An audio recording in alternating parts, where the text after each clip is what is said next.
নদী ও জীবন, অদ্ভুত সুন্দর এক দৃশ্য। এক ছবির মধ্যে অনেক কথা। নদীর সাথে মানুষের জীবন যে ওতপ্রোতভাবে জড়িয়ে যায় তা সম্ভবত এই এক দৃশ্য দিয়েই আমরা অনুধাবন করতে পারি।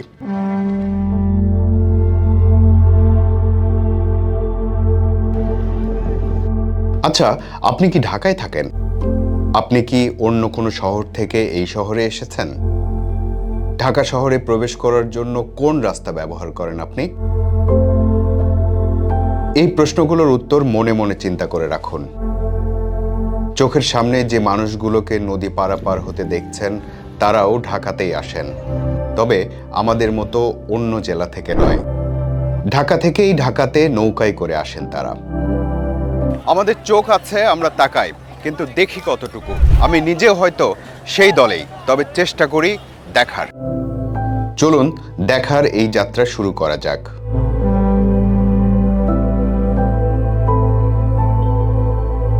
দেখছেন তো সবকিছু ঠিকঠাক মতো? একের পর এক নৌকা, অনেক অনেক নৌকা, যাত্রী পারাপারে ব্যস্ত। নৌকার মাঝিরা যাত্রীদের ঢাকায় পৌঁছে দিচ্ছেন। নদীতেও নৌকার জট লেগে যাওয়ার মতো অবস্থা। আজ দেখতে বেরিয়েছি। আজ এমন একটা জায়গা দেখব যা হয়তো আপনি আগে তাকিয়েছেন কিন্তু দেখেননি। হয়তো আপনার হাতে সময় ছিল না, নয়তো আপনার আগ্রহ ছিল না। আজ যদি আগ্রহ থাকে তাহলে এই ভ্রমণে আমাদের সাথে যোগ দিতে পারেন। মানুষ যেদিক থেকে আসছে আমরা সেদিকেই যাচ্ছি। বাড়ি কোথায়? মানিকগঞ্জ। এখানে নৌকা চালাই 5 বছর। আমি এখানে তো দেশে বাড়ি কাজ কাম কম। ব্রিজ তো নাই, ব্রিজ ট্রিজ নাই, নৌকা চলার কোনো উপায় নাই। শুধু গাং, চারিমুড়া গাং। এখানে নৌকা চলে 300-350 নৌকা চলে। ব্রিজ হলে নৌকা দিয়ে চলে যাবো না, ব্রিজ তো ওই মুড়ে হইব, না। নৌকার কাজ থাকবোই। নৌকায় বসে মাঝি নূর ইসলামের সাথে কথা শুরু হলো। কোনো সময় ডুবে যায়, জাহাজের বাড়ি লাগে। লাগে রানিং জাহাজ আইলে পর নৌকা থাকলে পর ওই ইয়ে লেগে যায়। আরো মহিলারা পড়ে যায়, বাড়ি বুড়ে লাগলে, নৌকার কোথা লাগলে পড়ে যায়। তার মানে এই নদীর সাথে এখানকার মানুষের জীবনের বিচিত্র গল্প জড়িয়ে আছে। দুই পাশ দিয়ে দুটি নদী এসে মিশেছে এই মোহনায়। এর মধ্যে একটির নাম যে তুরাগ সেটা আপনারা অনেকেই জানেন। অন্য নদীটার নাম কি? যদি জেনে থাকেন তাহলে মন্তব্য করে জানান, আর যদি না জানেন তাহলে ভিডিওর সাথে থাকুন, অবশ্যই জানতে পারবেন। দেখতে যখন এসেছি তখন যতভাবে পারা যায় দেখব। একটা নির্মাণাধীন ভবনের উপরের দিকে উঠে এসেছি। এতক্ষণ কাছাকাছি যা দেখছিলাম তা এখন বেশ নিচে। ঢাকা শহরটাও চোখে পড়ে। নদী জুড়ে নৌকা দিয়ে পারাপারের ব্যস্ততা, রাজধানীতে পৌঁছানোর জন্য ছুটে চলা, আর একটু পর পর আবার নদীর মাঝখান দিয়ে যাচ্ছে মালবাহী নৌযান। এটা আমার বাসা, নতুন করছি, আপনাদের সবাইকে স্বাগত জানাচ্ছি। আসলে এরকম জায়গায় একটা বাসা থাকলে অদ্ভুত একটা অনুভূতি তৈরি হতো। আমরা এখানে দেখতে এসেছি এবং জানতে এসেছি। আমরা এই নদী পাড়ের মানুষের জীবন সম্পর্কে যতটুকু পারা যায় জানতে চাই।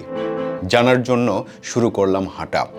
যে পথে হাঁটা শুরু করলাম সে পথও আমাকে আবার নদীর কাছেই পৌঁছে দিল। গাবতলী ব্রিজ পেরিয়ে আমিনবাজারের দিকে যেতে হাতের ডান পাশে, আর আমিনবাজার থেকে ঢাকার দিকে প্রবেশ করতে হাতের বাম পাশে। দ্বীপের মতো এই জায়গাটা নিশ্চয়ই চোখে পড়েছে আপনার। নদীর দিকে তাকিয়ে কি যেন ভাবছিলেন একজন। আমার নাম মোহাম্মদ আলী আসগর, আমি এখানকার লোকাল লোক। তো আমার বাপ চাচার বাড়ি এখানেই, পূর্বপুরুষ এখানেই। আমাদের জীবনযাত্রার মান আসলে অনেক কঠিন।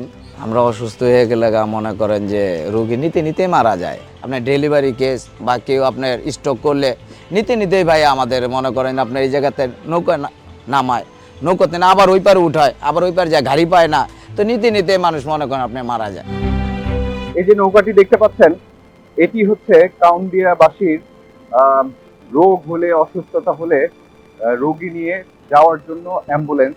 অতএব এই একটা দৃশ্যই কিন্তু পরিষ্কার করে যে মূল ঢাকার সাথে তাদের যোগাযোগের যে ব্যবস্থা, তাদের প্রতিনিয়ত চলাচলের যে প্রতিবন্ধকতা, সেটা কোন পর্যায়ে।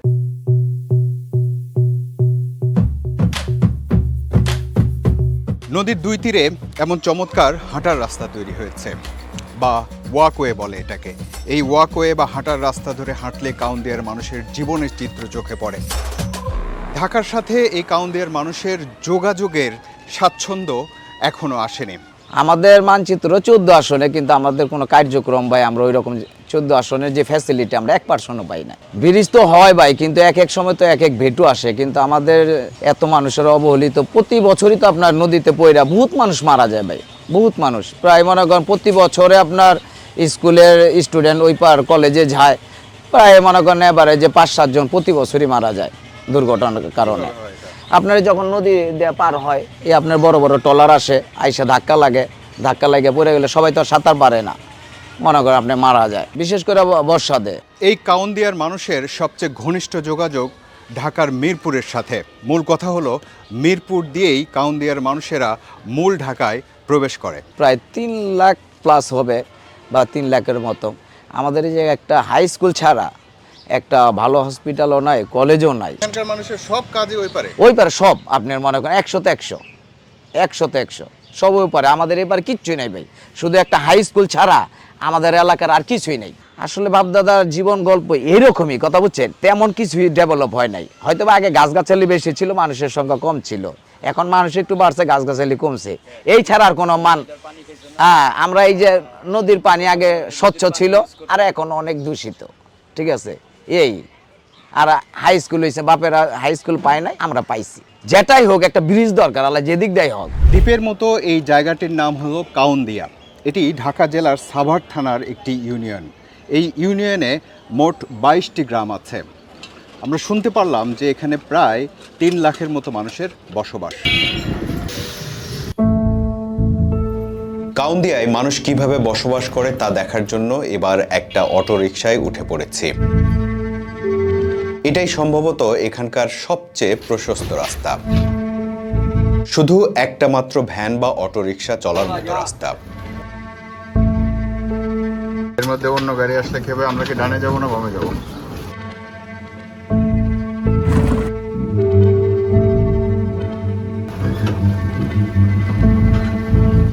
এই মসজিদের ওই পারে ঘাট। চোরাগলির রাস্তাটাও শেষ হলো। গলি দিয়ে মসজিদ পেরিয়ে নদীর আরেকটা ঘাটে পৌঁছালাম। এখানে চোখের সামনে ভিন্ন দৃশ্য। ওই যে ওইটা গাবতলী ব্রিজ।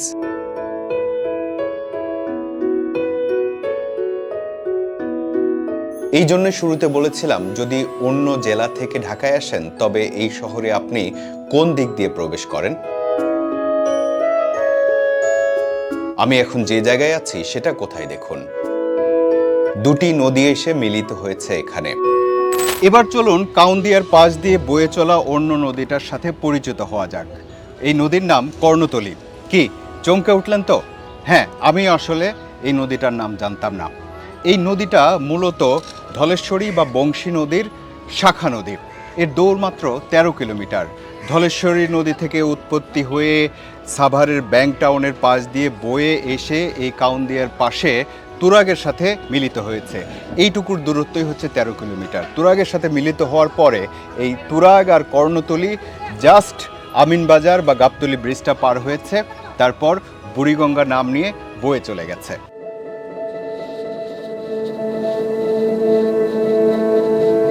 দুই নদীর এই মোড়েই হাজী সালাউদ্দিনের বাড়ি। এক পাশে তুরাগ, অন্য পাশে কর্ণতলী। কর্ণতলী দিয়ে একটা নৌকা আসছে, তুরাগ দিয়ে একটা নৌকা যাচ্ছে।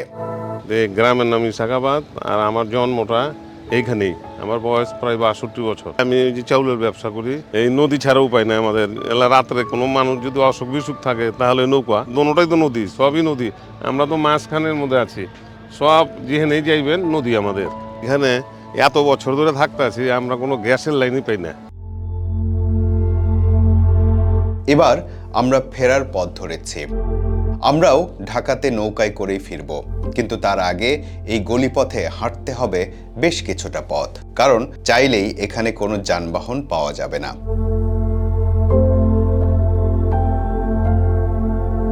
ওই যে মিরপুর দেখা যাচ্ছে, ওইটাই রাজধানী।